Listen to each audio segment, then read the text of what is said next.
Les difficultés à un haut potentiel peuvent découler aussi de certaines attitudes de l'environnement, c'est-à-dire les difficultés qui sont liées à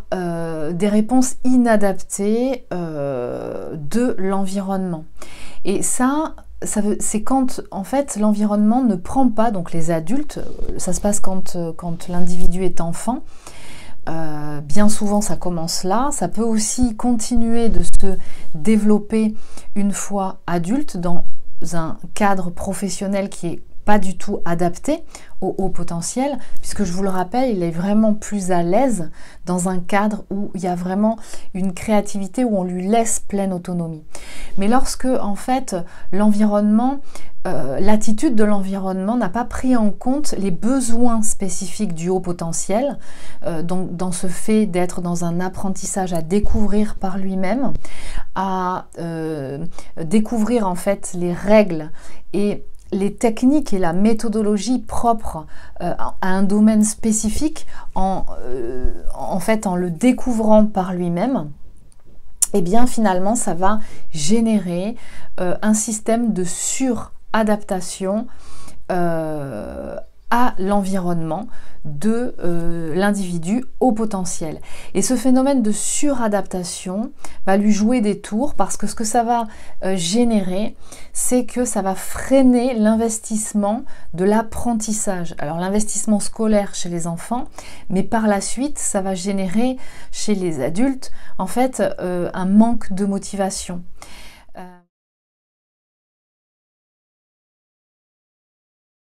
Ça peut, au niveau de l'école ou des parents, de l'environnement familial, en fait, les réactions qui sont inadaptées, ça peut être par exemple le refus en fait d'interroger par exemple un élève qui a tout le temps réponse à tout, parce que souvent les hauts potentiels ont souvent réponse à tout, ou alors tout simplement de le stigmatiser dans ses points faibles. Et bah du coup, ce que ça va générer, c'est que l'individu va se contenter uniquement de satisfaire la demande, dans certains cas, de l'enseignant ou de l'adulte, et il ne va pas en fait exploiter ses compétences. Donc ce qui est important vraiment de bien identifier ces profils-là, parce qu'il est nécessaire d'accompagner en tant qu'adulte, que ce soit parent ou enseignant ou autre adulte référent, et de pouvoir proposer une méthodologie et un accompagnement qui va vraiment mettre en avant ses compétences, de pouvoir justement le laisser avec plus d'autonomie, lui demander et entendre ce qui l'intéresse, lui laisser des espaces justement pour qu'il puisse pratiquer ce qui l'intéresse, et en même temps pouvoir l'amener à d'autres sujets pour qu'il puisse continuer de développer ces différentes champs d'intelligence par l'apprentissage de l'intégration cognitive, en fait, hein, de l'apprentissage de nouvelles informations et de nouveaux savoir-faire.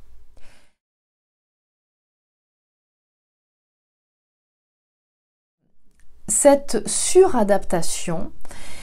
qui est bien souvent développée chez les hauts potentiels, ça pourrait sentir, ou ça pourrait amener en fait un sens positif, hein, puisque être finalement adaptable, c'est être souple, c'est savoir se positionner et s'adapter à son entourage. Mais là, la suradaptation, ça peut engendrer des difficultés affectives, avec une image de soi négative, puisque l'individu va s'annihiler, c'est-à-dire qu'il ne va pas être mis en valeur par ses compétences, ni même être accompagné pour les déployer, et ce qui va générer du coup un manque de confiance en lui. Et ça, c'est une des grandes caractéristiques de l'individu à haut potentiel, le manque de confiance en lui. Et bien souvent, lorsqu'on parle des tests chez certains parents, croit que faire passer des tests, ou certains enseignants, certains adultes, va faire que l'individu va se sentir sur un piédestal et va être avec un ego surdimensionné à prendre tous ses congénères pour des personnes qui sont en dessous de lui. Et ça n'arrive jamais chez les hauts potentiels. Bien au contraire, ce qui se passe, c'est qu'il est important de toujours les accompagner, de toujours leur montrer le côté du verre à moitié plein et non pas à moitié vide. Donc, quand il y a un environnement familial qui n'est absolument pas propice à la compréhension et à l'écoute, comme ça l'a été d'ailleurs dans certaines générations, et comme ça l'est, peu importe les générations, dans certaines familles, où par exemple il y a vraiment une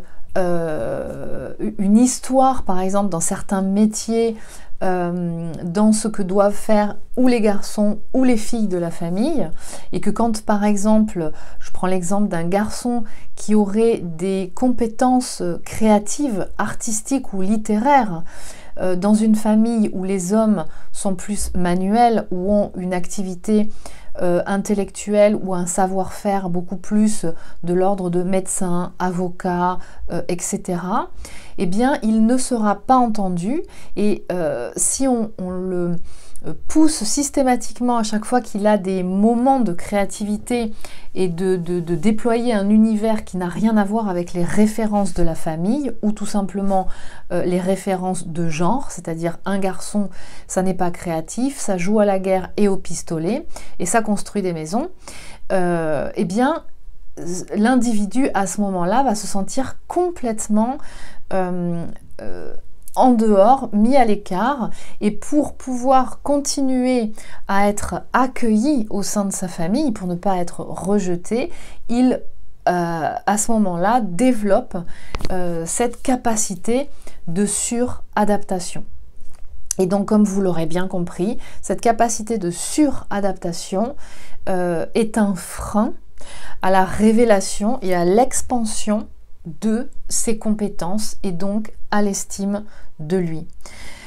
Ce qui sous-entend que, je le répète encore une fois, être haut potentiel, c'est pas si simple que ça. S'il n'y a pas eu l'environnement propice à l'écoute et à la valorisation des compétences, voire même à la détection avant même que l'enfant s'en rende compte de certaines compétences, et un accompagnement du coup et pédagogique et affectif, familial, de soutien pour le pousser justement à générer en fait des activités qui vont lui ouvrir le champ culturel et comportemental et en même temps d'échanges avec des gens complètement différents et de pratiques complètement ouvertes, eh bien forcément il ne découvrira pas de nouveaux champs qui risquent bien entendu de l'intéresser et il sera dans un espace complètement limité. C'est un petit peu comme un papillon qui serait dans son cocon mais qui reste trop longtemps dans son cocon et à un moment donné, eh bien, il n'arrive même plus à déployer ses ailes. Voilà. Alors si vous vous reconnaissez dans cette difficulté-là, dans ces influences extérieures qui ont pu générer en vous une suradaptation, eh bien, je vous invite à nous faire part dans les commentaires des solutions que vous avez pu trouver pour pouvoir